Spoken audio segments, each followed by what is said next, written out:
Hey everyone, it's Vegetarian Zombie again, and we are moving into the real meaty part of this course. We're diving into objects. We'll spend this part of the course getting up to speed with objects, what they are, how to define them, and how to use them in code. Before we start, my name is Vegetarian Zombie. In this channel, you can find lots of videos on game development, game tutorials, and the occasional playthrough. I also write articles on Jesner.com, and I'm pretty active on Blue Sky and Mastodon.social. If you find these videos useful, please consider subscribing to the channel, as it goes a long way to help me out. Object-oriented programming may sound complex or even mystical, but really, it's just a way to organize your code. Instead of writing our code in one long list of instructions, we organize our code into objects. These objects all interact with each other that produces the logic in our games. They allow us to have a higher level view of our code and what it is doing. Now there are lots of different object types in C#, but the most important one is known as the class. This is such a weird name, but once you think about it, it makes complete sense. So, to really nerd out here, let's turn to Dungeons and Dragons and video games. In D&D, players create characters based on archetypes.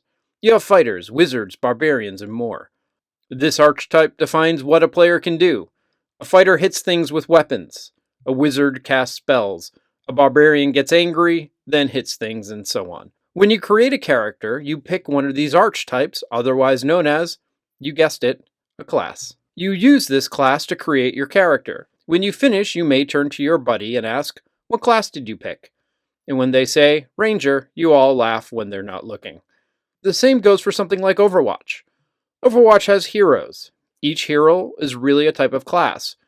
Moria does healing and damage. Junkrat tosses bombs. Pharah flies and shoots missiles.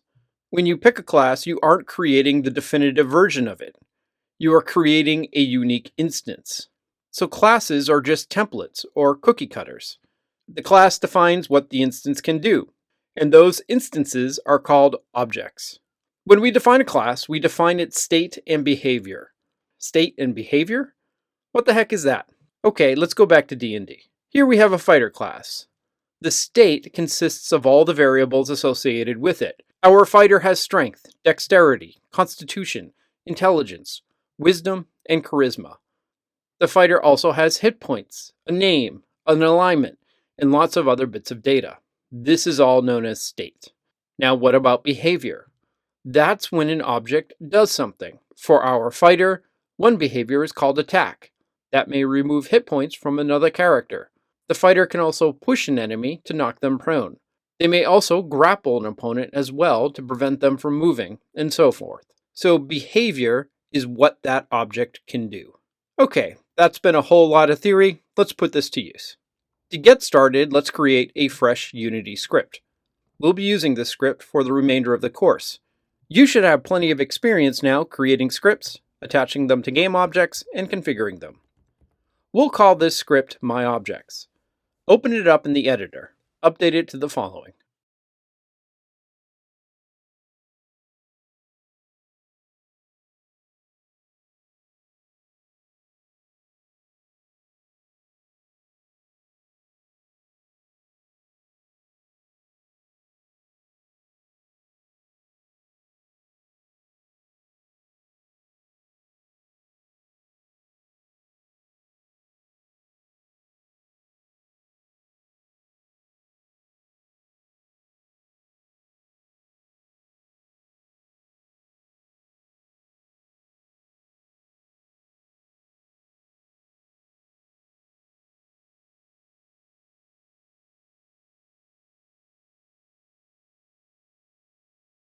Save and head back to Unity. From the text game object, remove the previous script.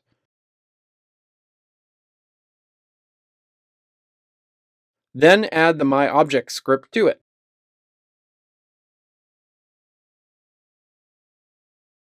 Select the button game object.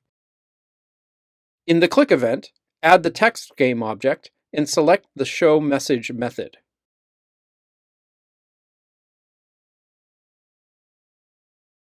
Nice work. We're going to create our very own class. We'll create a fighter class that will just contain a name and a strength attribute. First, let's create a new script and call it fighter.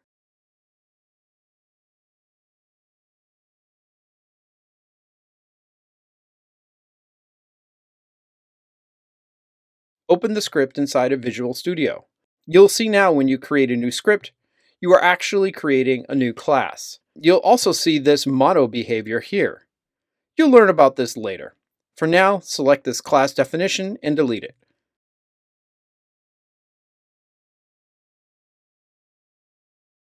Add the following.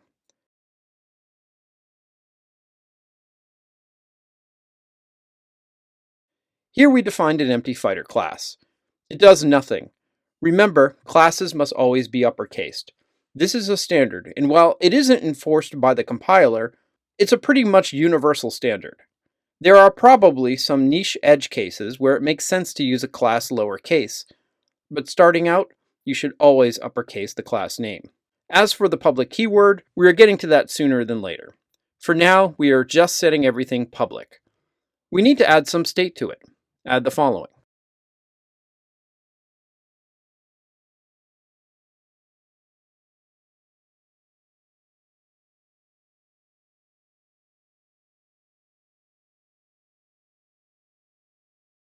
We've defined two variables, otherwise known as instance variables or class members.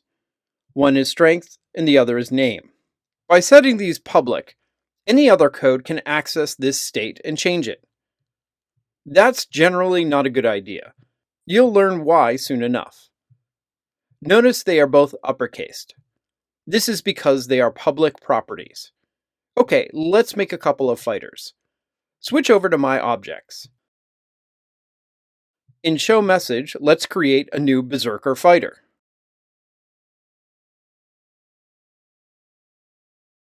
As you know, we just defined a variable type. Let's define the rest. We use the new keyword followed by the class name. This creates a new fighter object. Now, some of you may be scratching your head. Here we define a new fighter type variable, and then we create a new fighter object. That seems a little redundant, and you're right, it is redundant. You can actually skip defining types and let C# infer the type for you. For example, you can do this.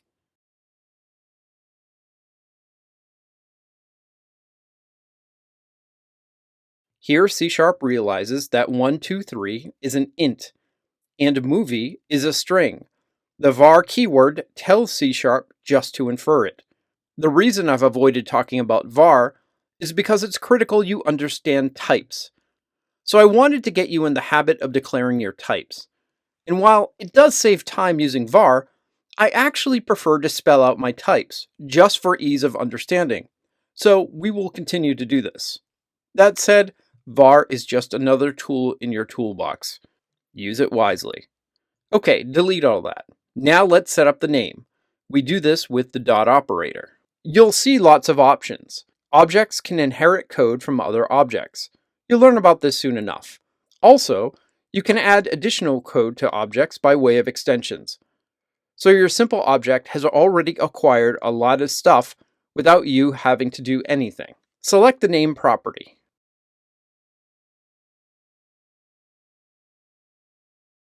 Okay, set the name property to Conan. Now let's set the strength to 18.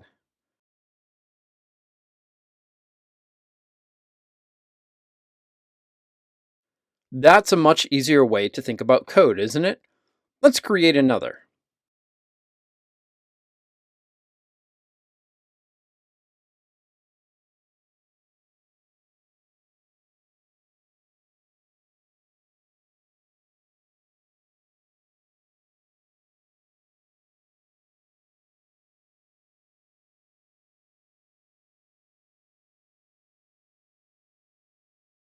Now we have two fighters who are quite different from each other. Let's print their names to the screen.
Okay, a few things.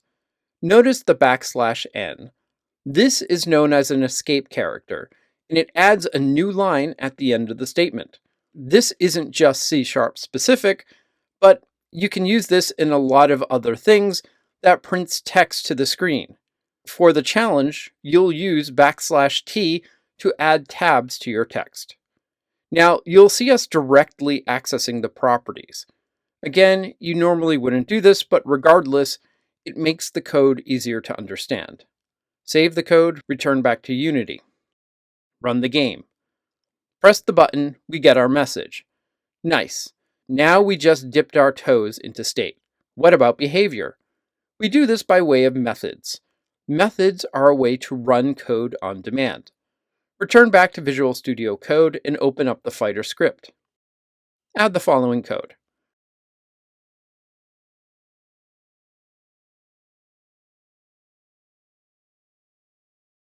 Okay, it's always a bit freaky to see new code. That's okay. Just let the uncertainty pass over you. You'll be writing this on your own in no time. First, you know the public keyword. It means anyone can access it. Next is void. This means nothing is being returned from this method. Finally, speak is the method name. Again, capitalization is important. In this case, it means that this is a public method. Now, you'll see parentheses, but you don't have to worry about this for now.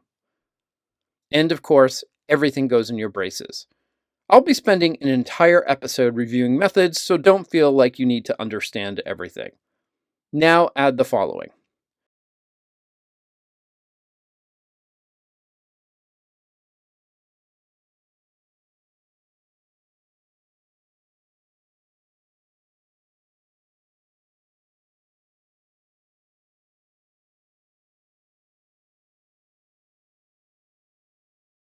This makes our characters speak to the console.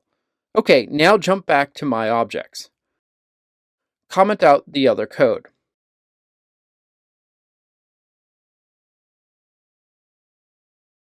Add the following.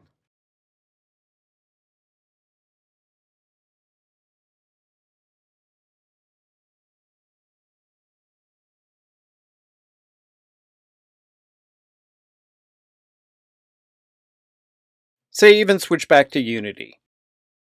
Run the game. Press the button. And look at that, we have our messages in the console. Okay, let's print it out on the screen. Switch back to Visual Studio Code and open fighter.cs. We actually want to get our character's speech on the screen. Add the following. In this case, we defined a method called getSpeech that returns a string. We are getting an error because we signified that the method returns a string, but right now it returns nothing. Update it to the following.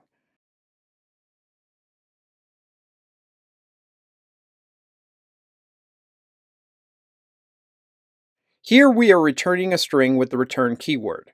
It's a useful keyword that we'll explore in a few episodes. Now we have duplication going on. This isn't a good habit to get into. If you're ever going to need to change this sentence, you now have to change it in two places. That's more things to keep track of. Let's update speak to the following.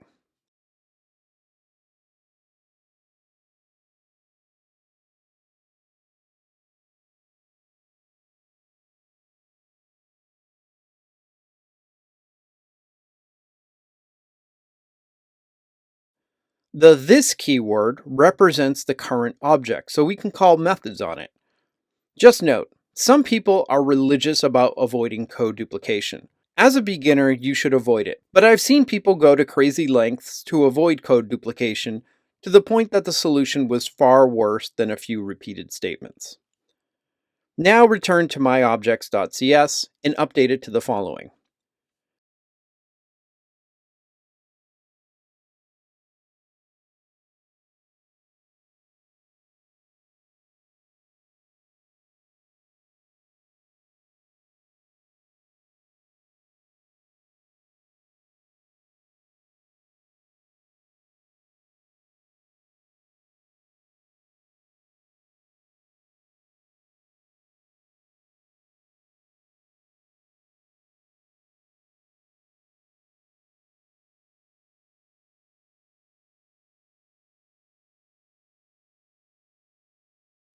Save and switch back to Unity. Run the game. At this time, we get our message on the screen. Now, before we move on to the challenge, there's just one important thing to know about classes in Unity. We've been creating scripts and attaching them to game objects in Unity. We can't attach plain old classes to game objects. If you try, you'll get an error. This error tells us that the class must be a type of monobehavior. A monobehavior is a Unity invented type. We'll cover what Unity is doing on the episode of Inheritance. Okay, so that was a lot, and don't expect yourself to understand it all, or in fact any of it. The big takeaway is you define your class as a template. In this class, you define state and behavior, and then you instance objects from those classes. We'll spend the rest of this course going over this. Okay, so now for your challenge. I want you to create a class called Leaderboard Entry. It should contain a score, which is an int, and initials, which is a string. In the myObject script, create an array that contains 3 leaderboard entries and print them on the screen. Use a loop to put together a message to print it out to the screen. As for the printing, use \T for tabs and \N for new lines. Pause the video and try it out.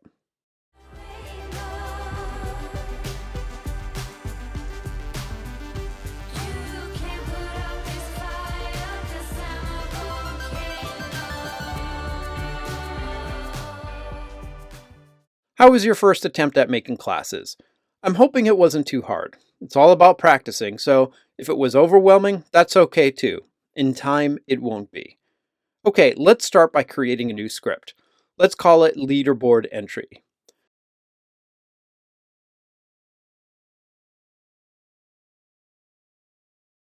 Now let's open it up. Delete the current class.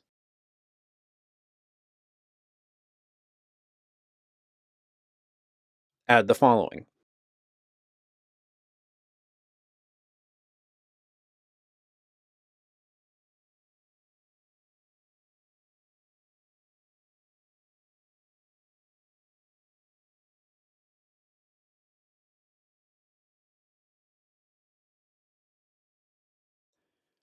Here we've defined 2 properties, the score and initials. Since they are public, they are uppercase. Now switch back to my objects.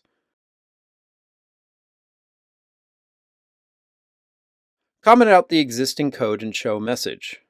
Now there are a couple ways to do this. First, we can create 3 variables for leaderboard entries. Then we'll set the properties.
This approach is a little clunky. It would be nice to set these values at the time of creation.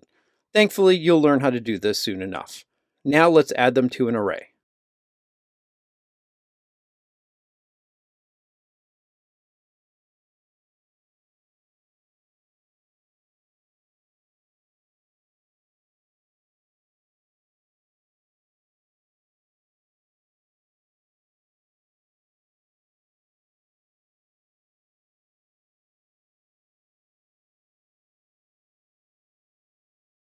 Now to print them to the screen. For this, we'll use a for each loop. We start by defining an empty string for our message that will print on the screen. Next, we create a for each loop.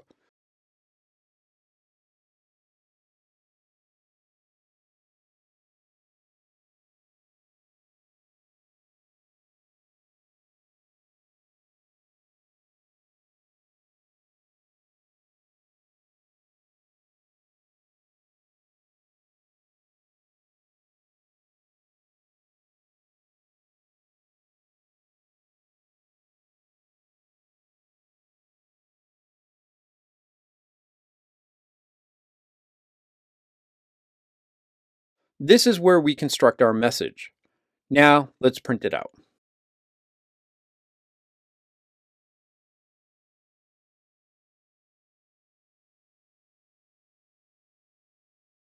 Take a moment and look at your code. Imagine telling yourself that you'd be writing something like this. Had you seen this code before starting this course, would you understand what it did? You've done an amazing job. It's just one foot after another. And just think, it's going to be just as amazing once you start making games. Switch back to Unity. Now let's do a little centering. Select your text and center align it. Play the game. And we get our leaderboard. Old school style. Nice work.